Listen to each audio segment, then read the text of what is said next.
everybody, and welcome in to another episode of the PHNX Suns Podcast. I'm Lindsay Smith. That's Saul Bookman. It's just the two of us holding it down today. Good riddance. Gerald and Espo are off doing other things. I feel like this is weird. It's not often that we do a two-person shoot, so I feel uncomfortable.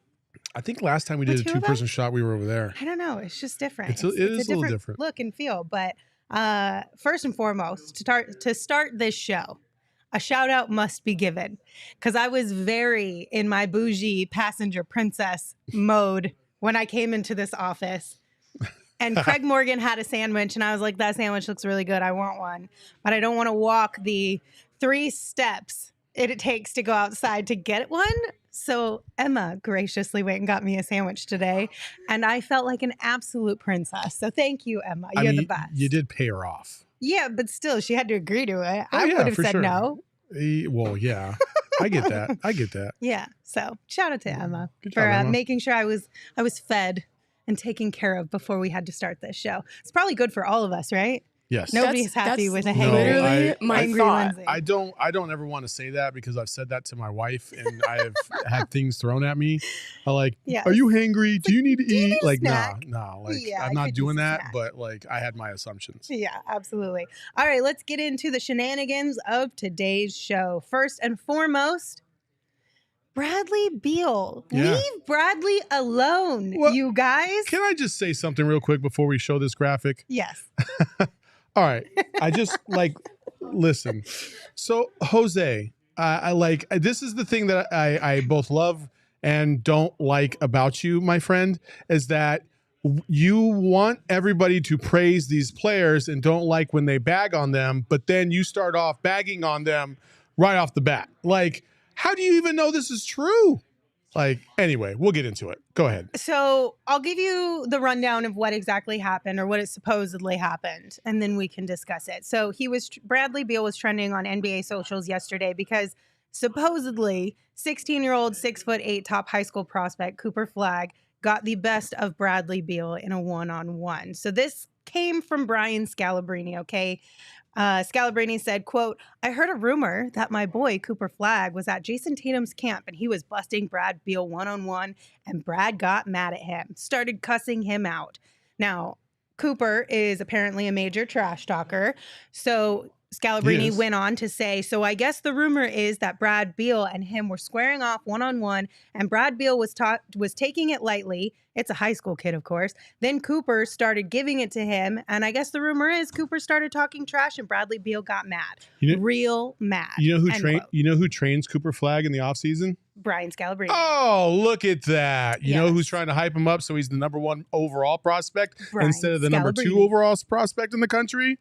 Brian Scalabrine. So pump the brakes, first of all. Second of all, you mean to tell me there's all these kids around and not one of them pulled out a cell phone? Right. Not one of them clipped this? Stop with the nonsense. Agreed. Also, as my guy EJ said this morning, you think Bradley Beal is getting hyped up to play a high school kid? No. Even if this is remotely true, you think this dude's like, oh yeah, Game 7 NBA Finals ready to go? Hell no. He didn't take him seriously at all. I guarantee you, if this even happened in the first place, to which Bradley Beal. Yeah, Bradley Beal's like, this is BS. He went on into the comments section of one of the places that shared this on Instagram and said, quote, huh? With 2 laughing face emojis and 2 cap emojis. 2 caps, not Yes. 1, 2. I mean, listen, I could totally see the two of them, going one-on-one and having a little bit of banter back and forth, but I feel like this is blown way out of proportion. And the reason why I feel like that, so Scalabrine obviously does stuff for the Celtics, right? Yes. Back in the dog days of times where it was to be a Suns fan, when I was in that building, they came in, they whooped us. After the game was over, Scalabrine was talking some mess on social media about Book, but it was all embellished. It was over exaggeration of what actually had happened. And I was like, okay, so now I understand that, everything that I see from him, I have to take with a little bit of a grain of salt because of that incident that I had witnessed in real life and then saw on social media afterwards, which is fine. Yeah. We all embellish a little bit of things, but because I know that, I feel like that's exactly what's happening in this situation. Yeah. Also, like I did see Cooper Flagg play. So if you have never seen him play in person, then shh. Because I saw him about 2 months ago. It was the first week it was the first, but right before game 1 of Suns Nuggets. The EYBL was going on over here on the east side. That big, huge sports complex that they have over there on the east side. I forget what it's called, but and he was playing, and he's a good player. Don't get me wrong; like he deserves to be a top 5 player, ranked for the 2025 class. But he's not that dude right now. Not at 16. I don't give a shit what he's doing, and he can dunk. He can do a lot of things. He's a versatile player. He's good. He's getting recruited by Duke. He's getting recruited by Kansas. He's getting recruited by Kansas State. Like, he's getting recruited by a lot of top programs for a reason. He's most likely going to go to Duke, which does not fucking surprise me, not a single bit, because he seems like he's a Duke kind of player. You already hate the kid. I don't hate the kid. I'm just saying, like, you can see how people might not like him already. And then this stuff comes out, and you're like, come on, man. There's definitely a prerogative. There's also an angle some of these people take, and the embellishment, of course. Like, you see something like that. Listen, if he got done a couple times, Bradley Beal, and Bradley Beal was just kind of, swiping at the ball, not really playing and whatever, like, you might be like, oh, okay. You know what I mean? Like, but to take it to the next level and be like, oh, he was dogging him out, and Bradley Beal was getting frustrated, like, settle down. That's not what happened. I remember, here's a story. Okay. So Frank Johnson came out to our so there was a basketball camp that we were putting on when I was in high school, and there was a deaf kid that was there, and Frank Johnson challenged anybody to beat him in a free throw contest. And this kid had raised his hand, and he came to the free throw line. Now, me being bilingual and fluent in sign language, I was kind of interpreting what Frank was saying to him, right? Interpretations can go very differently sometimes. And so so the kid hit a free throw, Frank hit a free throw. They went back and forth, and then the kid missed the 5th free throw, and Frank made it. And Frank said something to him, and before I could even interpret what was going on, the kid had chucked the ball at Frank Johnson, right? Frank was like, what happened? And I was trying to tell him, like, oh, he misinterpreted. He tried to read your lips and he didn't interpret. But Frank heard something different, and to this day, I still don't know what he heard. And I was trying to diffuse the situation, and he kind of like was like, hey. And he was like kind of getting mad at the kid, and rightfully so, because you should never chuck a basketball at another player's head. And the kid just did not give 2 fucks. But the kids ran with it, and they all started talking about, like, oh, they got in a fight. They got in a fight. No. And I'm like, no, that's not what happened at all. Frank Johnson's not out here fighting kids. No. Like, stop. So people have a tendency to embellish things from time to time. Yes, absolutely. As So Says Jay put in the comments, literally no one has said that actually happened. Even Scouse said, quote, he heard a rumor. Silly, irresponsible. Yeah. And I think that's just the thing, that it's like, you heard a rumor. Heard a rumor from who or where, or like, and then that's where the embellishment comes from, right? Because you heard the rumor, but now we're going to make this sound bigger than what it is. Yeah. When the first initial rumor could have been like, yeah, they were just jawing at each other a little bit. Yeah. But I don't know. All I know is leave Bradley alone, because he's our guy now. Yeah. So we got his back. Yeah. Leave him alone. We're supposed to support every single player, right? Leave Bradley alone. I'm just saying. Like, listen, Jose gives me a lot of shit, so I'm allowed to give him shit. That's fair. We have a friendly rivalry right here, and it's all good. That's good. I love you, Jose. And if either of you ever get a little too spicy, you should definitely just relax, chill out with some Wink. Wink is a seltzer with just delicious. A wink of THC. How high will it get you? Yeah, just a wink. Get it? Yep. They've got the perfect THC to CBD balance, the golden ratio, as they like to call it, because there's an equal dose of CBD. And of course, CBD is like THC is laid back best friend, right? Who keeps everything going, but keeping the parties from going off the rails and things like that. So highly recommend you try out our friends over at Wink. They're fantastic. It's a balanced, light, and social, bubbly drink that you will absolutely enjoy. Black cherry's the goat. Is it? Black cherry's the best one? Oh, yeah. Okay. They are available in either 2.5 milligrams or 5 milligram cans. You can find Wink right now in Arizona, Look for Wink at all the Sunday Goods dispensaries here in the Valley and Botanica Dispensary in Tucson.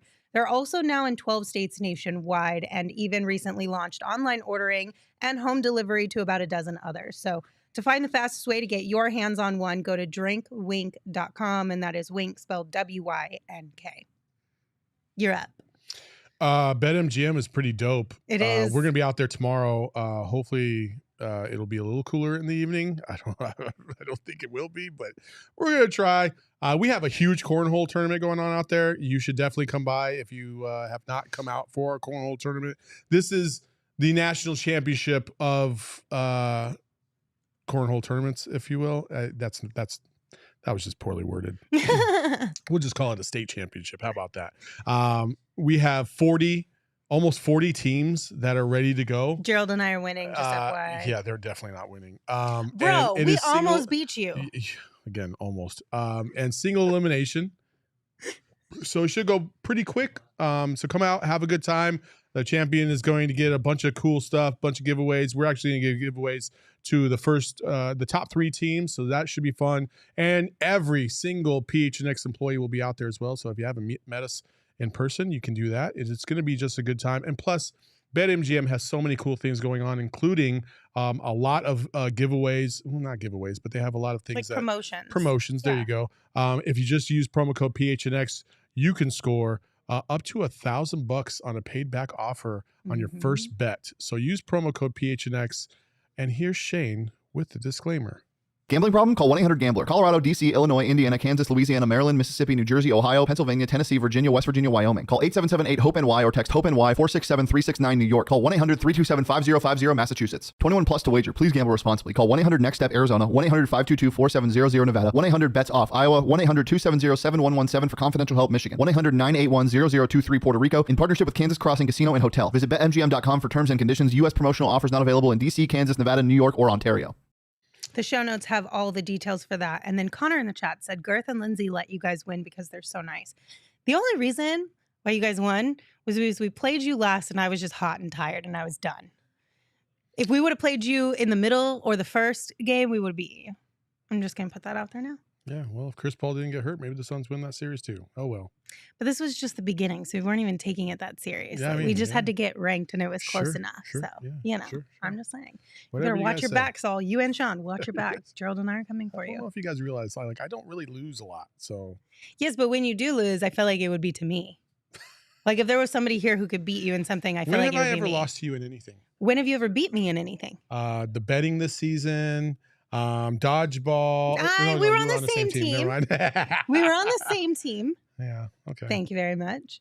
Anyway, maybe Saul and I need to have a little bit of OGs because we're getting a little spicy around here. Maybe we should have some OGs before the cornhole tournament so that we don't get too heated during the action. You know how you can find your closest OGs? How? By going to ogsbrands.com to find your nearest dispensary near you. And they have all the fruits. They have all the cream flavored gummies. And they have the Happy Balance gummy, which is my favorite. I don't know why, but the Happy Balance hits me so much harder than the other ones. I don't understand it. Emma's nodding her head too. Right? I don't know what it is. I think it's going to be kind of like a mid, and I'm like, oh shit. I think is the wall moving? I think it's because it's such a hard body high on top of like a head high. So it's a mix of both, and I'm with you on that one. It just takes me out. Hard. And so I'm down with it though. Every time I need to chill the F out, that's what I usually, that's my go-to 1-to-1 Happy Balance ratio of THC to CBD. Plus it's the strawberries and cream flavor. You can't go wrong. They got their pink lemonade, which is about to go off the shelf because it's only limited and it's only for the summer. So go check it out at ogsbrands.com. And remember, you must be 21 and over to enjoy. Yes. You can also find them at your local dispensary. So if you're not like trying to shop online and you want it for this weekend, which is 1.5 days away, you can find him there too. All right, let's talk a little bit about Kevin Durant. Kevin Durant is such an interesting person, really right? Is, yeah. So we got word yesterday that he is joining a group of people as an investor in National Cycling League. Now, this league, it's the first majority women and minority-owned professional sports league in the U.S. The National Cycling League is dedicated to reimagining the future of sports and ownership. Kevin Durant is so fascinating because of all the different things that he does choose to invest in and how he kind of goes about his business, where it's sort of out loud, but it's also very low key at the same time. Yeah. Which I know doesn't make sense, but it does. It does, though. Like, he's kind of behind the scenes, and people are finding out about what he does, and then they promote it. I think I watched the Steph Curry documentary the other day, and there's one line in there. Kevin Durant is in New York because at the time he's still playing with Brooklyn, and he meets up with Steph Curry at Steph Curry's post-game party after Steph Curry broke the 3-point record. Okay. And KD comes through. He's like, hey, man, I don't really have much time, but I just want to come through, say I love you, whatever. They dap up, and he leaves. And Steph Curry says, that's the most misunderstood man in the entire league. And I think people need to start recognizing that. Kevin Durant is kind of a renaissance man. He does a lot of different things in the community. There's a lot of different things across. He has a lot of different investments and a lot of different ventures. And I'm excited to see what else he's going to do, especially post-career, because he's kind of dabbled a little bit in the boardroom stuff and the podcast stuff. I'm wondering what the next step is for him. I would not be surprised if he would be one of those. Everybody talks about LeBron, but I could very well see Kevin Durant wanting to be a part owner of an NBA team as well. Yeah. He's just that dude. He's just that dude. He seems like the type of guy that I would love to get high with and just hear him talk. Just tell me all the stories. I feel like he would just talk so much when he was high. I mean, I feel like if you just got him in a situation where he was more comfortable and not like cameras and everything around, he would just talk. Yeah. He seems like the kind of person who makes moves on a regular basis and will help bring you along when you're his guy or his person, but he's not doing it publicly. Yeah. You know, he's very reserved, especially even in front of the camera and stuff and in post game. Like, he'll give you good, solid answers, but everything is just a little more reserved, if you will, where I feel like behind the scenes, he's probably got a lot of big opinions, a lot of strong emotions, and feels very certain about different things. And I love just the way that his money is kind of spread around with his different investments and some of the things he chooses to put his money behind, like this National Cycling League, right? It stands for so much, and they're trying to do things differently. Yeah. And I love that he's on board with that. Yeah, 1,000,000%. I think that his approach is, he's not trying to do the same thing everybody else is doing. He's trying to invest in a lot of different ways and spread himself across the board. Yeah. Which is a good thing. Yeah, very much a good thing. Listen, not every investment is going to work out. But he knows that. I would love to see, like, also as part of this investment, like, what else is he going to be doing with this league? Like, is he gonna be involved in any way? Is he going to try, like, I don't know how this league is structured. Is there going to be an ownership portion of this to some degree, or is he just investing in the league as a whole? I'm just fascinated. I think he invested in the pickleball league as well. I think so. And then there was something else, right? I thought there was another one. What was the one? Was the pickleball league the one that Book also got in on? Oh man, I forgot. I know Fitz got involved in the pickleball league. I can't remember if Book did, but it's also the reality of why so many players love Kevin Durant. Like, again, that thing is going to ring in my head all season long, because when Kevin Durant tries to defend himself on social media and people attack him for it. When Kevin Durant tries to point out, like, why somebody tweeted a mistake about him and he responds, like, I don't see that as a negative. No. I see him as being a human, and I appreciate that very much. And it goes back to the thing we say all the time. We always ask for more of these players. We want to know more about them. We want them to be more quote unquote normal. We want them to talk back to us on social media. And it's like, you can't ask for that and then get mad when they do because they called you out on some BS that you were saying on social media. Like, don't be saying BS on social media. That's all I'm saying. All right, listen, this one was interesting because you actually wanted to play this and discuss it. Yeah, I sure did, and Jose. I will give you credit for that one because Saul is so over Mikal Bridges, but we are not. So we got a little bit of Mikal Bridges going on today's show. Let's see what he had to say.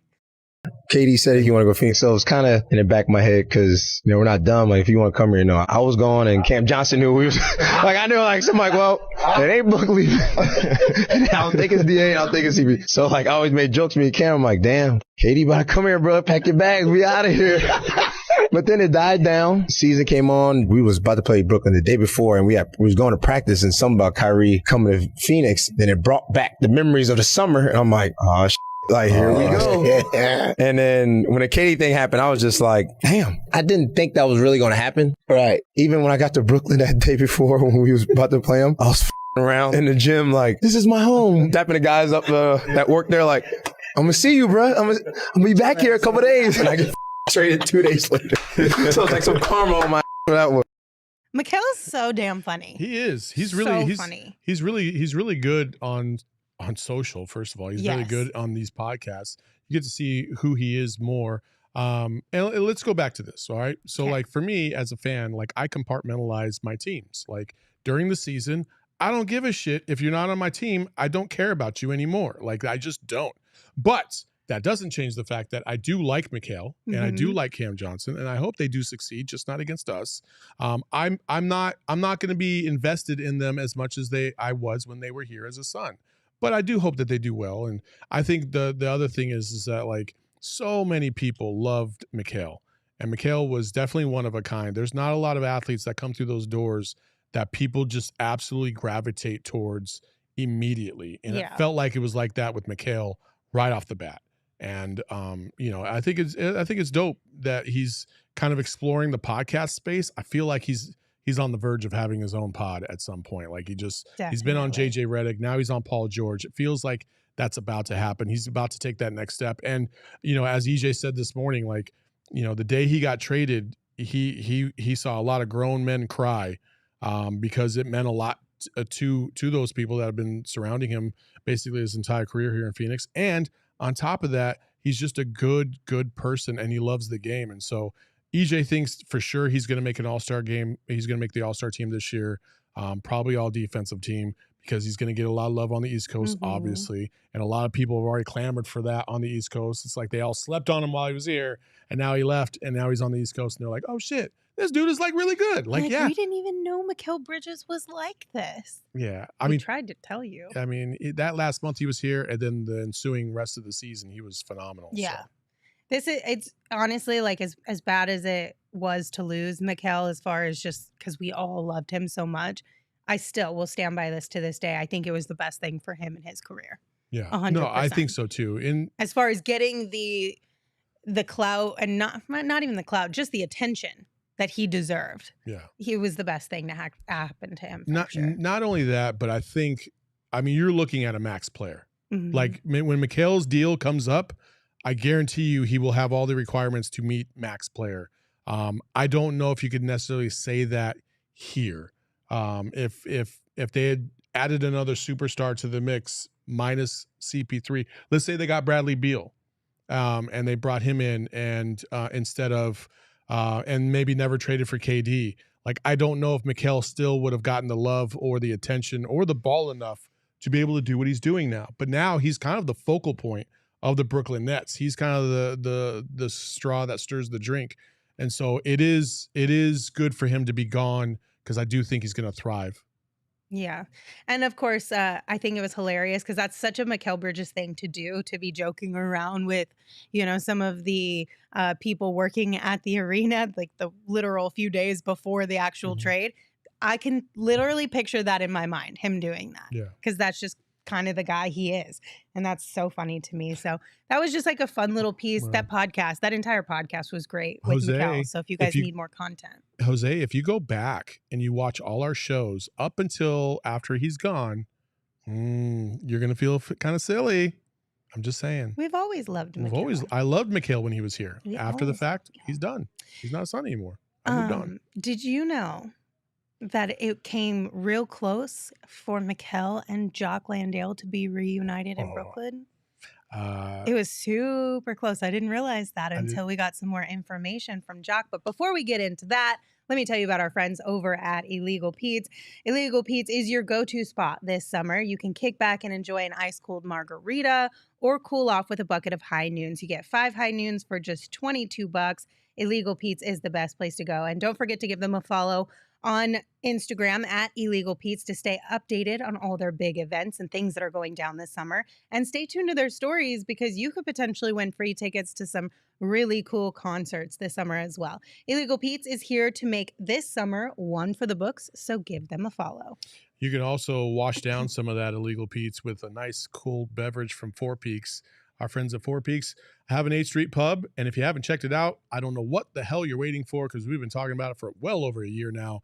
It is one of the best craft brews in the state, if not the best, and it is the official craft brew of PHNX. So you should go check them out. They have a lot of great beverages from the peach ale to their new green tea shot, which I love. It's my favorite. I said that yesterday. I will say it again, and I will scream it from the rooftops if it wasn't 129,000 fucking degrees on the roof.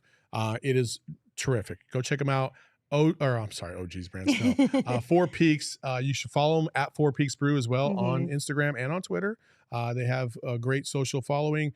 And as always, you must be 21 and over to partake in any of those adult beverages. And please enjoy responsibly. Yes. If you do end up going on the roof, make sure you take your Shady Rays with you. Yes. You're still going to get sunburnt, but at least your eyes will be protected. Shady Rays is an independent sunglass company with world-class products, and exclusively for all of our listeners, Shady Rays is giving out their best deal of the season. Go to shadyrays.com, use code PHNX for 50% off 2 or more pairs of polarized sunglasses. Try for yourself the shades rated 5 stars by over 250,000 people.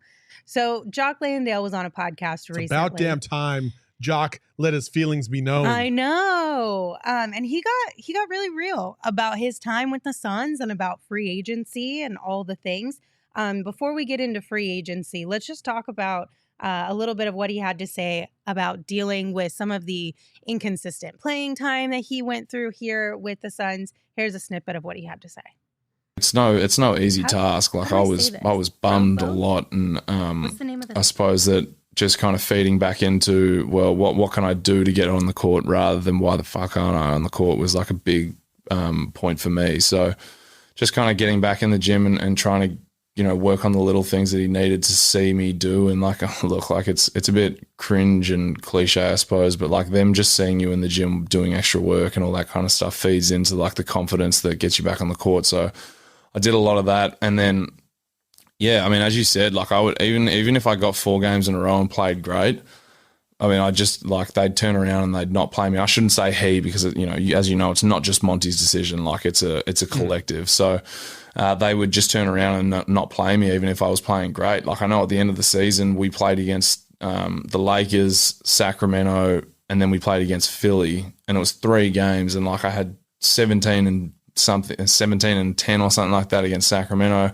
I had a great game against the Lakers because I think Biz went down with an injury and DA was out, so I had like another 17 and 10 that games. Was a stretch to remember, and then I was killing it, and then it was just like didn't play going into playoffs, and it just stopped, and I was like, this is bizarre. Like I've just had these great games. We played against the Clippers with a full roster as well, and I went crazy. And then he just stopped playing me, and I was just like, this is crazy. Like, I don't understand this at all. So, like, not easy, frustrations a lot of the time, but, it's just part of the gig, I suppose. Dude, I've been saying it. And we asked Jock about it too. And he did give us a glimpse into it. He was a little more cordial and respectful about it at the moment. As he should have been. And he said, no, you just got to be ready when your time is called. This stuff that we kind of expect you to say. Mm-hmm. But now he's like, yeah, man, what the fuck? This is bullshit. I just balled my ass off for 3 straight games. And then you're just like, nah, I'm good. We're just going to wait. Like, Jock had every right to be a little more upset than he showed. And, I appreciate his perspective and willingness to be like, I'm just going to continue to have to try and prove him wrong. But damn, I was saying it through the season. We all were saying it. Like, I don't understand these rotations at all. Right. They were so wildly inconsistent, and he wasn't rewarding players for good performance. And the other part that you didn't hear was how he talked He said he made a mistake in a game. I forgot what game it was. Utah. It was like he went for a the steal. 14th game of the season or something like that. Went for a steal, didn't get it. They came down, dunked, and Monty said that kind of changed the rhythm of the game. Right. And basically said you don't do that. You can't do that. Yeah. You got to be more fundamentally sound. And then didn't play him for like the next 4 games. Right. And during that 4-game stretch was when his parents came to town to watch him play, so he didn't even get on the court. And that was the first time of the season that he kind of fell out of the rotation. Yes. And he also went on, like, this was a really good conversation, so I highly recommend you guys go listen to it. It was over an hour of conversations just all around a bunch of different things. But he had brought up Busy too, and that the fact that both of them had conversations about this as well, because they were both in the same situation. Because sometimes you would see Busy and then you wouldn't see Busy. Sometimes you'd see Jock and you wouldn't see Jock. But he even talked about going into the playoffs, like how difficult it was, and just the ups and downs of the season really taking a toll on you mentally, and trying to find a way to become okay with that and work through that and stay not motivated, but stay locked in, I guess you could say, and focused, because he was like, it's hard when you have basically 7 minutes of playing time each night that your name gets called to prove that you should stay in the game. And if you do mess up, there's just a heavy load to carry. Yeah. Especially when you're a backup and you don't have the consistency behind you. And I'm sure that there were probably moments where multiple guys on this team who were not a part of the starting 5 felt like they lost some of that trust from the coaching staff, and that's got to be a hard thing to deal with too. Yeah, for sure. Again, I just didn't understand what was going on all the time. I get like sometimes players fall out of favor from time to time or whatever, but like I don't understand when the guy is producing what like he should, and then you just cut it off. Yeah, I never understood that, and one of the hardest things about being a professional athlete is that mentality that you always have to be ready no matter what. Like, you have to be ready. I don't know how many of you, I'm sure there's a lot of you that have played ball before, but it's a lot easier said than done. You know, when you don't get the minutes that you think you should be getting, or you feel like you should be playing over so-and-so, or you feel like you're really on a groove and the coach takes you out and you're like, what the hell, man? I was really feeling it. Yeah. Like, it's frustrating as hell. And props to these guys for dealing with that, staying professional, not causing a ruckus, because Jock certainly did not do that. He didn't cause a ruckus. He didn't bring attention to himself. He just did his job, and I'm glad that he had Busy. I'm definitely glad that he had Busy to kind of be like, dude, we're in this together. We're both kind of getting screwed left and right. We don't even know when when it's happening. Yeah. So good for them. He also talked about Mark Bryant being a sounding board for him as well. I know that's kind of a big loss that the Suns coaching staff took when Mark Bryant followed Monty to Detroit. Yeah. But Mark Bryant doesn't get enough love. He doesn't. Not publicly from the players. All love. Yes. But publicly, you're absolutely correct. All right, now let's get into some of the tea that Jock gave us around free agency, because I think maybe we were all, a little bit surprised, at least. Yeah, I was. So here's what he had to say. It was not where we wanted it to be. And like, I wasn't asking for, like, I wasn't looking for like 10 million. Of course. Like, I was very realistic. It's confronting, right? It is. And I was like, whoa, okay. Like, you know, this is not what I was expecting. And this is not what I was, you know, thought that we were, where we were at, given the conversation that we had at the end of the season. That more context. And then, you know, we said to him, like, I was really excited the opportunity to stay in Phoenix and go to war with, you know, Booker and KD and all these guys again, and I loved playing with them. I feel like I found a home there and I found a role, and we were excited to stay in Phoenix. So, you know, we just wanted them to kind of have like a conversation with us about, all right, let's see where we can get this to, because we know that this is the offer that you've come with first, but like, you know, where's your wiggle room at? No wiggle room, like 3 times no wiggle room. And we were just like, okay, this is a bit awkward here now, isn't it? So then it was, you know, well, how about, because this isn't going to work, and I don't want to get too much into the details, but, you know, this isn't going to work. Let's go our separate ways. And that was kind of the conversation we had. And then it was to the market, and the market's fucking daunting. So he was shocked as to what offer the Suns brought to him when free agency had tipped off, because he also mentioned the same things that we mentioned on this show. You know, the Suns are very top heavy, and then they have a lot of guys on minimums, but what they're lacking are those $6 to $10 or so $1 million contracts that we all talked about being necessary as trade assets, and they're very tradable contracts. And he saw that as potentially a reason why he might get a little bit more of a payday. He mentioned Torrey Craig as well. Those were the two guys that they were able to offer a little bit more money to. And again, he made it very clear. He's not like he was coming in asking for $10 million, but there was a little bit of research done between him and his agent around what the market was dictating that his value was. And he was anticipating somewhere between, $5 and $7 million. And there were other teams on the table, which is why I think he said going to the market was tough. Because there were offers on the table for the minimum. Obviously, the Suns were probably one of them, and then a few others. But he wanted to have faith in his ability and what he did this season, that he was worth what the market was saying a guy in his position for his role was worth. So he took a gamble on himself, and it paid off. But some of those other teams that were offering things that were above the minimum, but not to the point what he got with the Rockets, was the Cavs, I believe the Magic, and the Nets. And how fun would that have been, though, for him and Mikal and Cam to reunite in Brooklyn? I love that he got paid, but still, it would have been great. As much shit as they talk to each other, I know they love each other very much. They really do value each other. So that would have been, let's be real. We're always going to follow Jock because he was our first PHNX Suns, and he's a good dude. And so that would have been cool. That would have been funny for him to land out there. I know. Listen, Jock.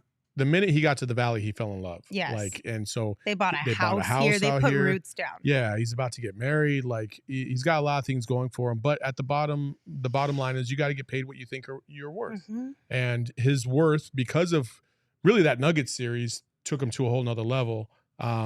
Is why he should have gotten 5 to 7. They did come in with a low offer.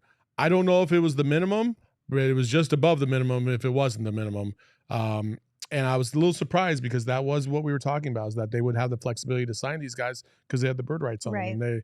And they said that they were going to do that, and then they rescinded them at the last minute. Now, to the Suns' credit, they rescinded it before free agency officially started.